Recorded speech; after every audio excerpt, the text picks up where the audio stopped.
Welcome to the Piece of Authenticity podcast. I'm Aubrey. I'm Jordyn, and this is Gray. And we are the Andersons. Thank you so much for continuing to support our podcast here on YouTube.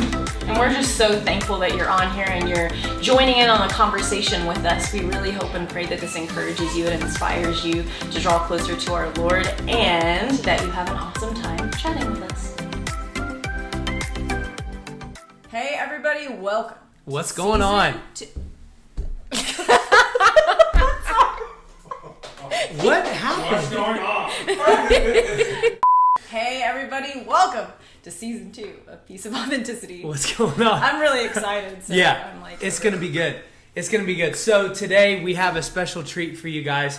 We told you that we were going to be doing things different in season 2. We're going to be doing more interviews, and we're going to be interviewing people that are literally putting it all on the line and following in obedience to what God has called them to do.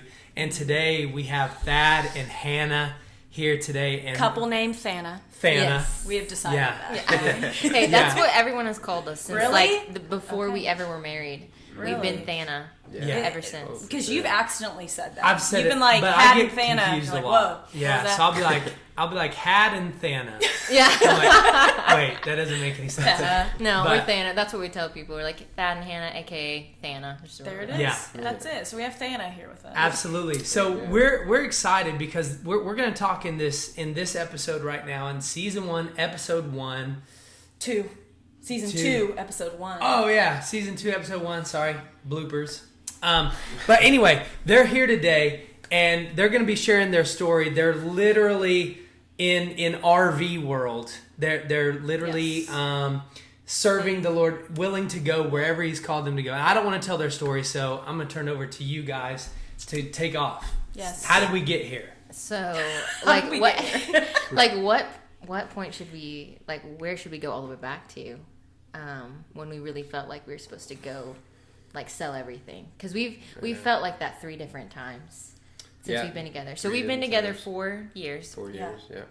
And us getting together in the first place was also kind of putting it all on the line also. So we've been a very kind of radical in the moment couple from the beginning. So it didn't surprise us that we both were feeling like the Lord was wanting us to do something very crazy that everybody would be like, you're nuts. Because it just made sense. It's just been like, well, was it really going to be anything other than that? But would you say that, our first year that we were together, we felt like we needed to go back to where I lived and start redoing this old building and revive it. Well, we were in the throes of that. We're about to have our first baby, and then everything was just kept being a shut door. And so we're like, okay, I feel like we're supposed to go on the road. Then we're thinking about going on the road. Then we had other people in our lives that suggested not to do that because they were like, this is your first year of being married. You're about to have your first baby. You need to do all the things. You need to buy a car. Yeah, we bought a used awesome Subaru car, saved money on it. We were like, this is amazing. It's like 10 years old, but we love it. Yeah. And everyone's like, wrong idea. It's like, what? Isn't that crazy? Everybody's an expert. Yes. And so what we did was we drank the Kool-Aid for a little bit, and we're like, okay, fine. We'll do the norm. We got this huge house that we felt like God did put in motion for us. I mean, we truly felt like it happened for a reason. We were supposed to be in it to see how it felt and see how we do not go with normal. It was good, but ways of doing things. Because we did that. We got the house. We got a brand new car, and we had a mortgage, and we had a lot of meetings started happening at the house. Yes. Oh. So there. So like that kind of for a while was what we were doing, and meeting in our homes, and a lot of that happened to be like the spot. Yes. Yeah. For a while, for a lot of people to come in and out. Yeah. In our area. So that was I would say that was the beginning of us realizing we needed to be that person for someone. Yeah. that didn't feel comfortable in a church, but they could just come to our home. That's so Yeah. good. And so Yeah, that like, did. Yeah, we would go out and like we would just invite people to dinner, and Yeah. then, you know, we would love on them and feed them, and Hannah would cook them a meal. Oh, so fun. Oh, Yeah. Hannah's very good at cooking. Yes. Well, that's And, our thing. Like, he would go find random people and be like, hey, I'm bringing this person to dinner. I'm like, cool. Do they like meatloaf? Yeah, it's like, Double damn, team. that's what I'm making. I'm like, I have everything for dessert. And he's like, I don't think they care about that. We're probably going to baptize them at the end. And I'm like, okay. Oh And my that, God. that, Not eat too much before you swim. yeah.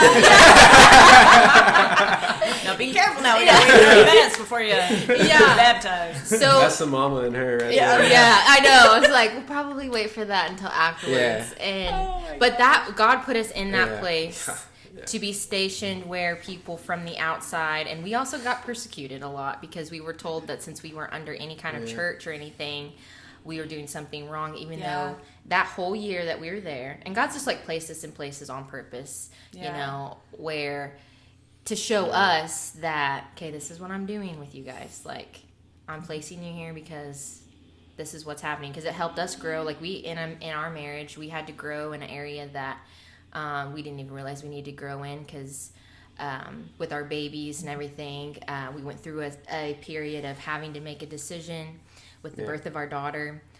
We were being told we were crazy for deciding to have her at home because we didn't want to have a C-section again. Yeah. And so all that got to happen in our home. The people that were coming to our house were agreeing with us, and we started making very like your authentic relationships with people, Yeah. and true relationships that just kind of stuck. And it was just every encounter we had was so personal and so radical. And some of those people that we met with, we still talk to them or we don't talk to them. It's just kind of Yeah. like it happened for that season, that station that we were at. And we had our daughter, and it was amazing. It was definitely a supernatural birth experience. And one of the things that we listened to God and we're like, okay, we'll do this. This is scary. And people are telling us that we are doing something horrible by not doing the norm. We lived right by a doctor who was like, Oh, yeah, what? You had a C-section and you are having a VBAC at home? Wow. What is wrong with you? Yeah, people? like he's like, just let me know. I'll come bring you Pitocin. I'm like, no, thank you. I'm good. I'm good, thanks. Like, it's so funny that we Yeah. decided to do that. And we live right by a doctor Wow. who was like super against what we were doing, but we did it anyway, Wow. and we were fine. And even when we told people what happened, they're like, how though? You know? Yeah. How did this happen? Yeah, and then after she was born, it was almost like it was on a thunderstorm day, and she was born in the middle of a huge thunderstorm. And after that month, we were told that he was probably going to lose his job. And so that was the month we were like, okay, so what are we going to do next? We have this house that we rely on your job to pay for this house. Yeah. Yeah. And I will say and add one thing about the house. I remember. Oh, I hit that. yeah. Sorry. You're fine. But I remember like praying outside my house all the time, and like I remember feeling like very like an unsettling feeling all the time. Like I loved the home, but I was like unsettled of like because I seen it a widespread of just like I see all these houses and everybody's so separated. Yeah. You know, and like even our society, how we live and everything is so separated and That's so and true. isolated. And I mean that's I feel like the devil wants that more than anything with like his you know is us to be isolated with our little cell phones or whatever it is, you know, like it's this isolation and not getting messy, not getting dirty. And I love it. It's crazy how people will say all the time, just like, you know, oh, you're doing a home church. Oh, that's messy. Yeah. It's like automatically, Wow. and they're just like saying, you're going to get dirty, you know. Well, I've seen Jesus getting dirty with the people Yeah. Yeah. Right. all the time. I mean, Uncomfortable. it's yeah. And so like, yeah, it was unsettling, and that unsettling feeling was building and building and building. And that was really what was like pressing me towards, there's something more. Yeah. And I don't know if it's like just the RV. It's not just the RV. It's No. just something Yeah, of like us stepping out with the one thing, you know, right now is the RV. Well, what if it's you know, the next thing's something, no RV, no nothing. I don't Yeah. know what's God gonna do, but anyway, I'll let you continue. Oh no! That's Well, so good. I'm Yeah. glad you added that because I forgot about that part. Yeah. Yeah. But we did start seeing a glimpse of Yeah.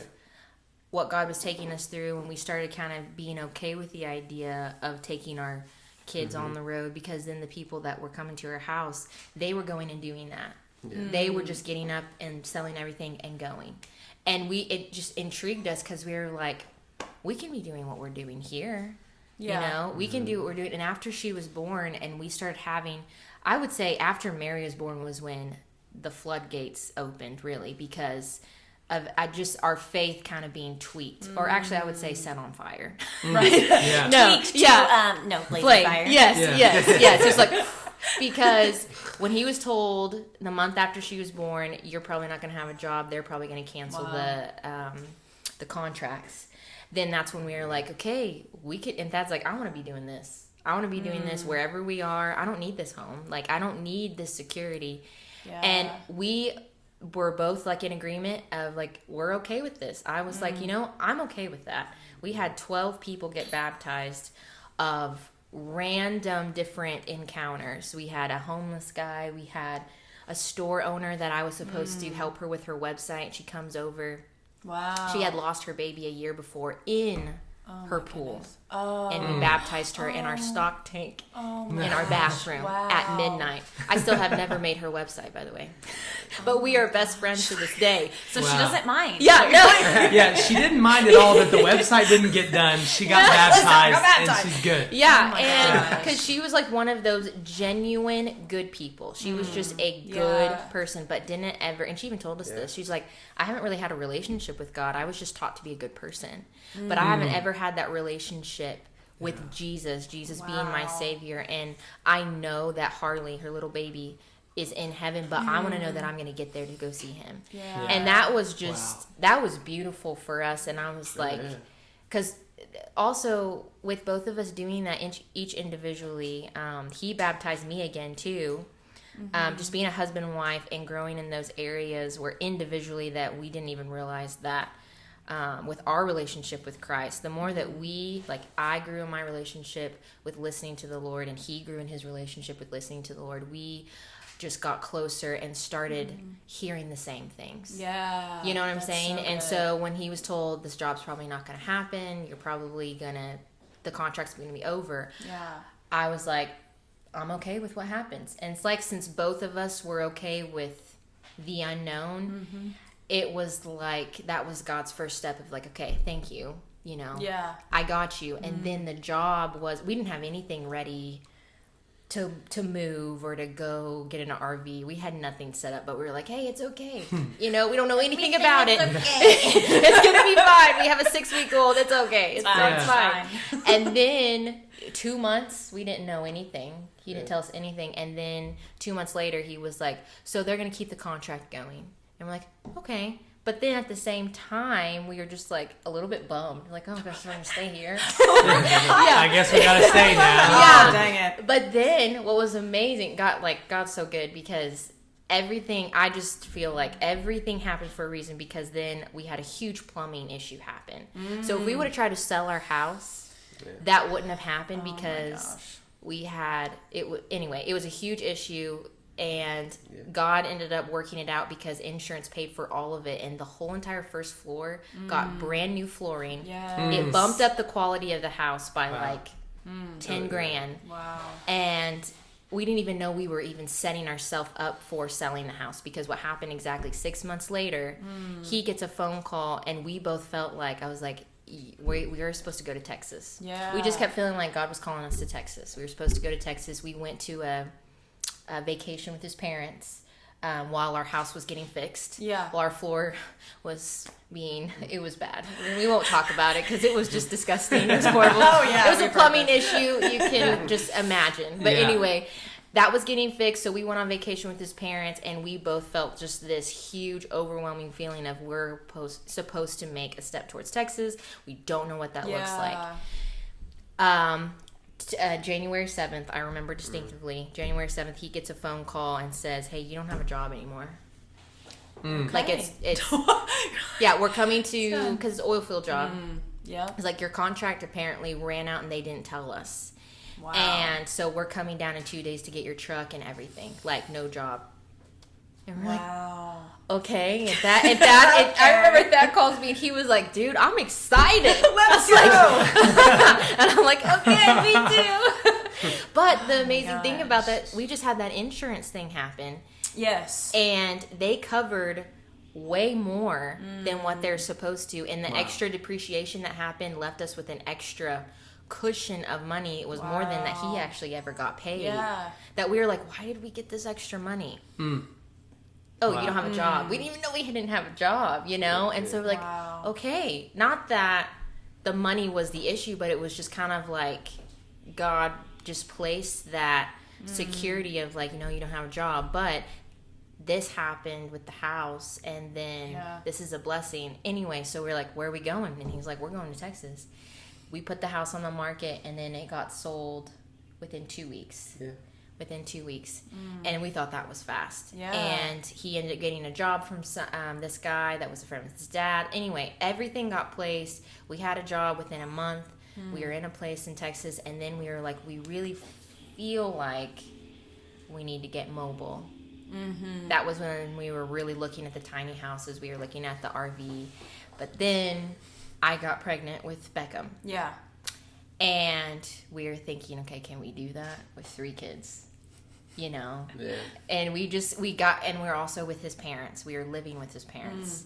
So we kept hearing the constant talk of, you need a consistent job. You need to have a house. You need to have a room for your kids. You need to do this. And I'm like, you know, we were just around that all the time. Yeah. And that was a hard 3 months.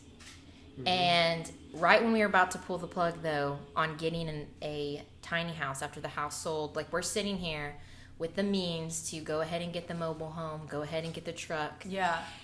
And he applied for a job. Was that what happened? By Weatherford, Texas? It was like in Fort Worth. I think so. Oh, yeah. Yeah, and how did we get to Fort Worth? Because I kind of vague. I was pregnant then, so I kind of forget. Everything's a blur. I was like, I was really sick then. So what happened for us to like steer from the tiny house? Because we were about to get the tiny house. Yeah.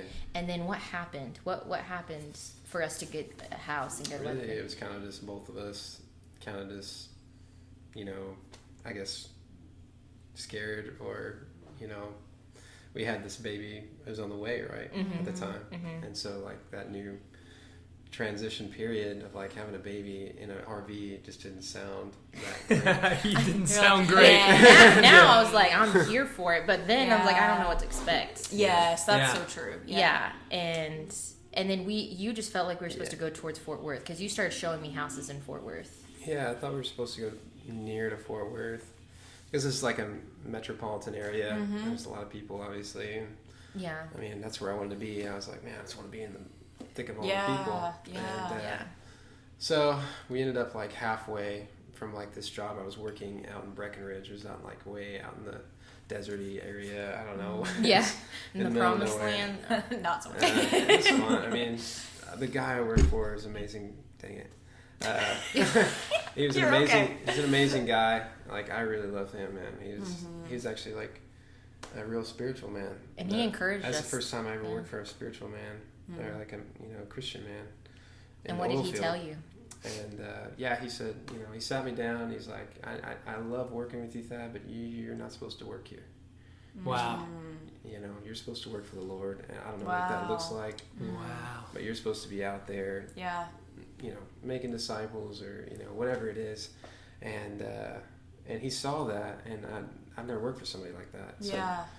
So I still have a great relationship with him. I still call him and everything, and he invites us to come out all the time. To come cook out and hang out.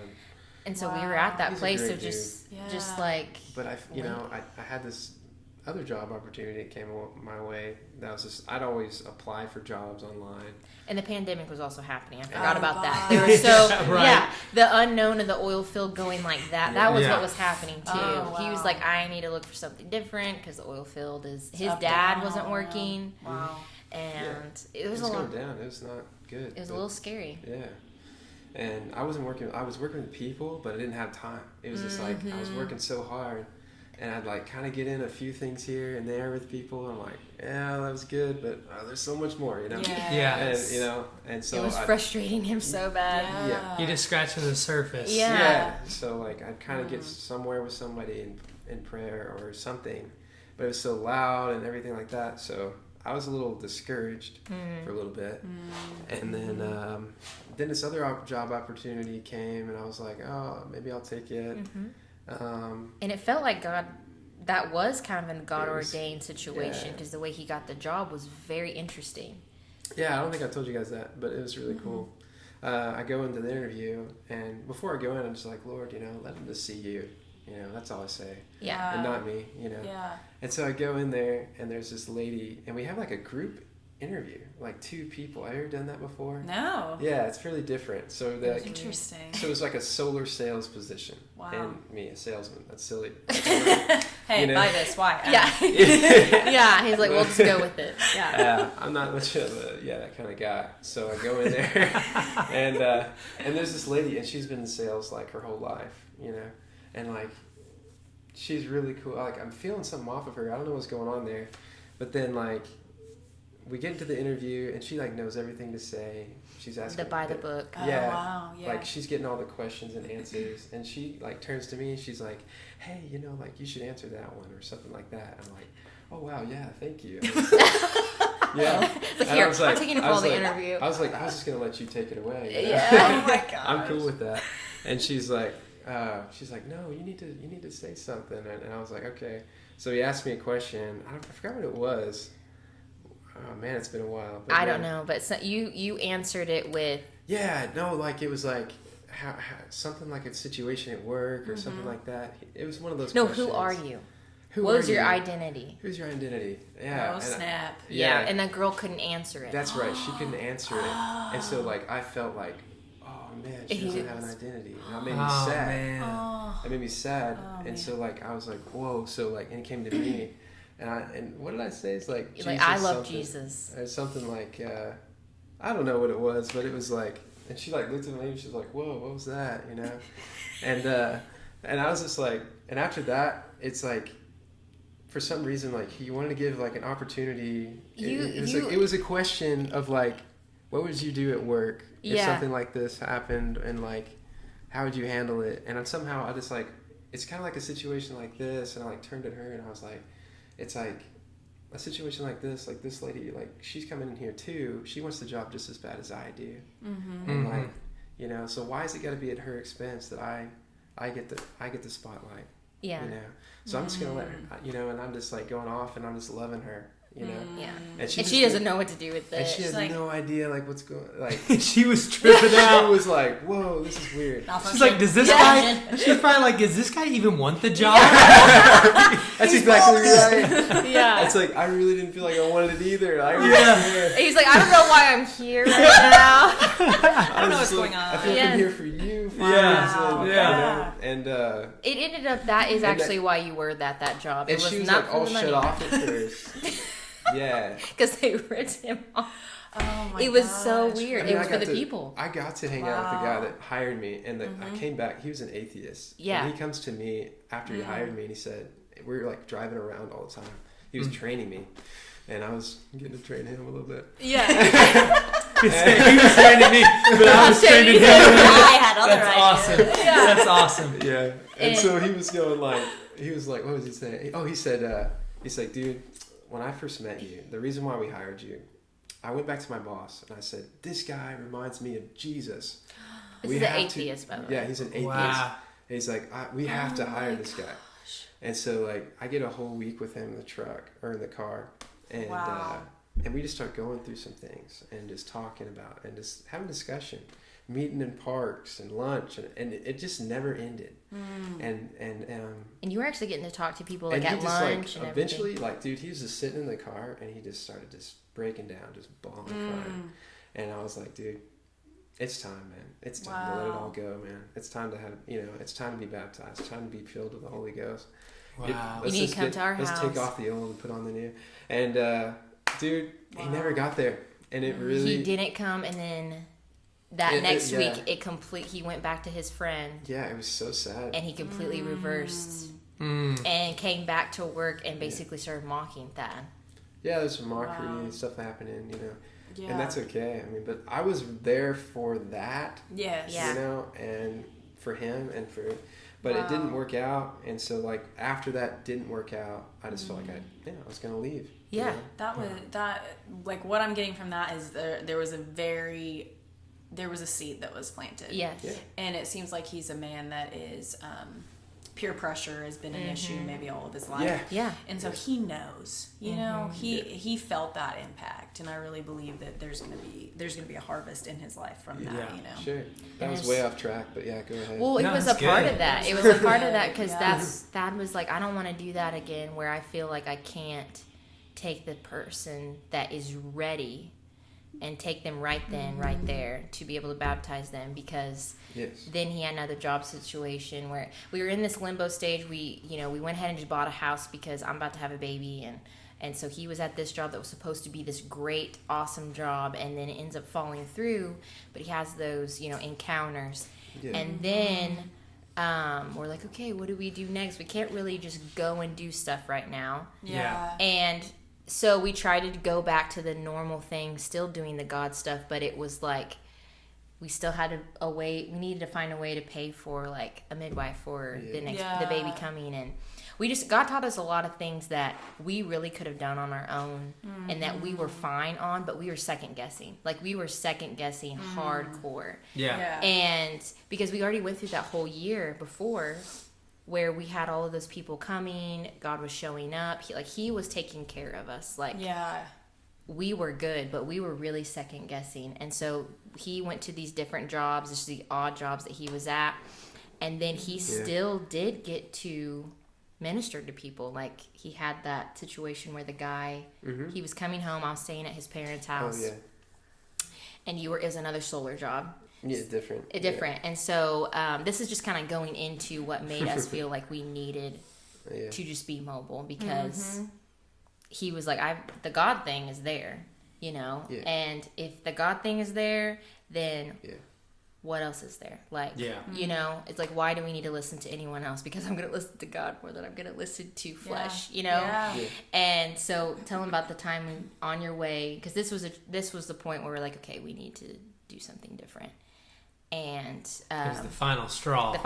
So the guy coming home, and this is the first baptism that you've gotten to have, baptize someone since we had left Oklahoma. And because that was the other thing. He's like, I feel like we're just not having the encounters that we were having, because we were so just like in it that year before, and it just felt like God was just moving, and we were meeting all these people, and it was just so good, and then we were just stagnant. And it's like, are we really doing what we're supposed to do? And then you're on your way home from a job, and you tell them digging ditches and trenches, trenches, and getting sweaty, but it was all good. I was there for my friend, trying to just love on him. That was another, trying to love on him. Another one of those things. It's just trying to be there for that guy, and he's an old friend of mine. We used to run around, run amok, be crazy. And, I know that's hard to believe. That's really hard to believe, because Thad is like the most soft-spoken guy. But this is the saved Thad right here. This is the saved Thad. Pre-Jesus Thad was a completely different character. This might be a totally different conversation. Oh yeah. Go ahead. I'm sure. Yeah. I'm sure. No, he would not be here if he was before. You'd be like, this would be a completely different podcast. Yes. Let's say that. Be a Can't podcast. interview you. It'd be He said it'd be a podcast. So you're driving home, and you just see this random dude, right? Yeah. Yes, you guys know the story. And, yes, I love it. But yeah, I was digging ditches, and I'm driving on the back road to my house, to my parents' house, I should say, because we were staying there for a minute. Yeah. Right. And so like, I see this guy, and he's going on the back roads, and I'm like, I've never seen a guy walk down these back roads before. And he has nothing on. He's got no like backpack, nothing like that. And like, it has been my heart for that community. Like, I love those people. I think there's a lot of wild people there, and like could be wild for the gospel. And so it's called Paradise. Yeah, it's called Paradise. The town is called Paradise. Really? Yeah. Yeah. And so like, I love that community and those people. And and what's so crazy is, like I was wanted, like I might have been. Yeah, his name was out there. I was named at, and not a good way. Yeah, so like the old Thad. Yes, the old Thad. Yeah, so him being who he is now. Yeah. Yeah, so like even my mom says sometimes now, like even though like I talk about these things, like I'm talking to you now, but my heart family community, like I want to go out and just like do what I do. God does, but through me. And she's just like, they're not going to receive you and all this stuff. And oh my gosh. Because the way he was before. Yeah, people still think of you as the guy that brought all the drugs to paradise. Wow. Even though that's not really true. That's the rumor. Yeah. That goes around. Yeah. Wow. What a cool story. Yeah. So like, but now I want to bring Jesus. Yeah. You're like, now he's bringing a new drug. Yeah. He's peddling something different now, ladies and gentlemen. Yeah. So you drive along. There's guys on the back road. Yeah. Right. And so you just scoop him up. Yeah. Scoop him up. Tell him, hey. You're taking him to wherever he needed to go. Yeah. I said, hey man, where are you going? He's like, I'm going either Paradise or Bridgeport. It's like, those are two different places. Cool. So So I just want to stop on this for a second, because most of us that think clearly in our fleshly brains, right? We see somebody walking alongside the road. We got places to be. We're not going to stop and pick that person up. Also, you don't know who they are. And you might think, well, I would stop and pick him up, but would you though? Would you know? Hey, Thad would. Absolutely. Thad does that. And this is part of that story. So go ahead. You scoop him up. You scoop him up, and he's going to two different places. So you become Thad the Uber driver. Yeah. And so you just start talking to him about Jesus, really. I don't even know how he just starts talking, because it's hard for me to just start talking to someone like, do you know about Jesus? So, it's really hard for me, I just want to like talk small talk, but Thad's just like, okay, I want to talk to you about Jesus. And he doesn't. Yes, he's like, I don't care if you don't like me. I'm going to talk to you about it. I guess, I don't know. I've never been good at small talk. I tried. I tried. The weather, Jesus. Do you know who Jesus is? It's really hot outside. You know what else is hot? I'm going to use that one. It's like, you think this is bad, sir. Wait till you don't accept Jesus. Yeah. That's great. Oh Okay, so you scoop him up. We're gonna finish with this story. Like, finish this story, and then we'll move into like part 2. So we can cut these in leave half. them on a cliffhanger. Okay. But we'll leave them on a cliffhanger for next episode. So we're gonna finish. You scoop him up, and he's in your car. Yeah. So I got like maybe 5-10 minutes, and so I'm just like, I don't know. I just tell him basically everything I know that at least like God has revealed to me in my heart. I'm just like, I remember one time I listened to a message one time, and that's how I felt at this moment. I've listened to a message. This guy was like, dude, you just told him everything Jesus ever told you. And I just felt like that was me in that moment. Like, I just had everything. I just dumped it out. And, knowledge dump. Yeah. It's like, here it is, man. And he was just kind of going, whoa, Wow. And at one point, I just looked at him. I don't know exactly what I said. It's just one of those things. Mm-hmm. But then I looked at him, and he was like, it's like, I don't know what like kind of voice, I don't know what like kind of expression that is. But he was like, I'm really getting this. And I'm like, wow. I believe you. I mean, like, I can see that you believe right now. Mm-hmm. And I feel like it's time to be baptized and, to receive God. Wow. And you asked him, and you're like, are you ready to do this? Yeah. And sometimes it's not even like, you don't even give him an option. I feel like you just like, this is it. It's time. It's time. Yeah. But he did say to you, I think so. Yeah. Yeah. He's like, I want to be baptized. And I was like, and I actually went, when? And he's like, right now. And I went, okay. And he turned around. And so I turn around and I go back to my parents, and my parents aren't there. Sorry, Mom and Dad. What did you do? Yeah, they actually weren't there, which actually was a divine time too. Wow. Yes, that's so true. Because I love and respect your property, but that's awesome. We love them, but they don't understand stuff like that quite yet. But they will get there. Yes. Anyway, so that was a divine time opportunity, and you. Like, I didn't even know what's happening. And I just, like, hear she's something, in the and I'm in the house. house, and I was like, She's, Dad's like, here. And I didn't even think to go back there. Yeah. And then he comes inside, soaking wet, and I'm like, Yeah. did you take a shower? Did you sweat? Yeah. Dang, Thad, you overhydrated. And he had just told me he had been on a roof. I'm like, did it rain? You know? And then I was like, okay, hi. And he goes, Han, something amazing just happened. I just baptized this random guy on the side of the road. I'm like, cool. Oh my God. And that's amazing. And you just took him back there, and Yeah, in the back in the hot tub, there's like a little hot tub back there. And just give him a little dunk, hold him under the water a little longer, so maybe everything dives. No, I was kidding. I heard that somewhere else. Wow. I thought it was a good one, but no, I didn't do that. Oh my gosh! So I hate to cut this short, but we're gonna back on this. we're coming back with episode 2 here in just a minute with Thad and Hannah. But it's been good so far. Yeah. But so this is their journey, right? Yeah. Going from domestic in a house, bouncing from job to job, trying to make things happen, to finally just surrendering to the call of God telling you to be mobile so that Thad can do what he does. And I mean, for those of you guys that are listening, I want you to know, like, this is very genuine. Like, Hannah has an amazing spirit of hospitality, and Thad just loves people. And so it's like hand in hand right here. No, it's so like, God knew what he was doing with this couple. But listen, stay tuned. We're going to come back with episode 2 after soon with Thad and Hannah. So stay with us. Peace of authenticity. Thanks for joining us. We'll see you in the next episode. why did you do that? Hey, say bye-bye. Bye-bye. Bye-bye. Say bye-bye. Say bye-bye. Oh, okay. Bye-bye.